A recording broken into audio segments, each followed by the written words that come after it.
Mark 7. Then came together unto him the Pharisees and certain of the scribes which came from Jerusalem. And when they saw some of his disciples eat bread with defiled, that is to say, with unwashen hands, they found fault.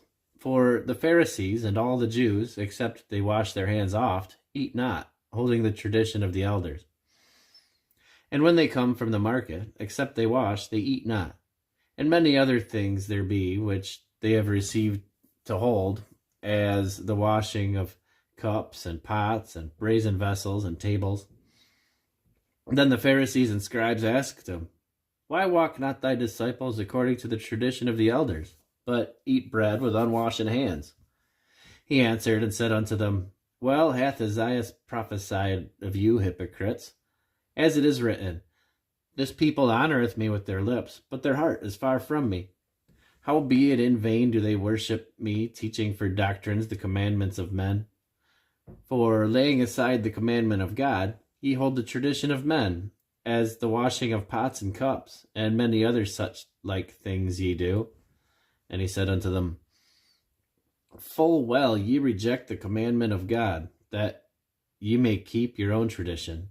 For Moses said, Honor thy father and thy mother, and whoso curseth father or mother, let him die the death.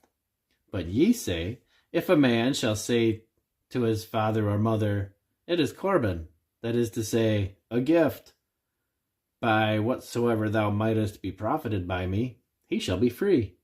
And ye suffer him no more to do aught for his father or his mother, making the word of God of none effect through your tradition, which ye have delivered, and many such like things do ye. And when he had called all the people unto him, he said unto them, Hearken unto me, every one of you, and understand.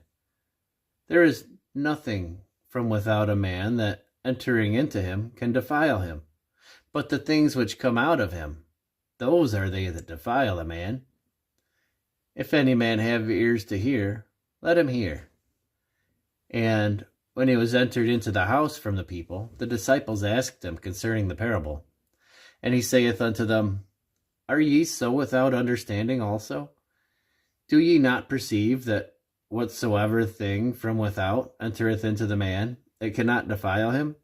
Because it entereth not into his heart, but into the belly, and goeth out into the draught, purging all meats.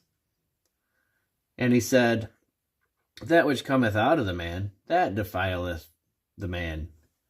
For from within, out of the heart of men, proceed evil thoughts, adulteries, fornications, murders, thefts, covetousness, wickedness, deceit, lasciviousness, an evil eye, blasphemy, pride, foolishness.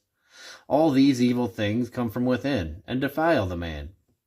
And from thence he arose, and went into the borders of Tyre and Sidon, and entered into an house, and would have no man know it, but he could not be hid.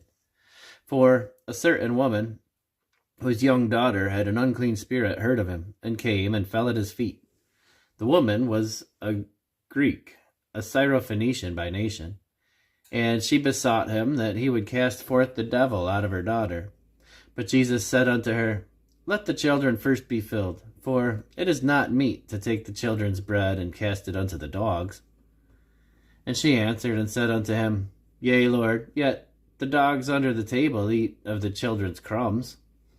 And he said unto her, For this saying, go thy way, the devil is gone out of thy daughter. And when she was come to her house, she found the devil gone out, and her daughter laid upon the bed. And again, departing from the coasts of Tyre and Sidon, he came to the Sea of Galilee, through the midst of the coast of Decapolis. And they bring unto him one that was deaf, and had an impediment in his speech. And they beseech him to put his hand upon him. And he took him aside from the multitude, and put his fingers into his ears, and he spit, and touched his tongue. And looking up to heaven, he sighed, and saith unto him, Ephphatha, that is, be opened. And straightway his ears were opened, and the string of his tongue was loosed, and he spake plain. And he charged them that they should tell no man, but the more he charged them, the more a great deal they published it. And were beyond measure astonished, saying, He hath done all things well. He maketh both the deaf to hear and the dumb to speak.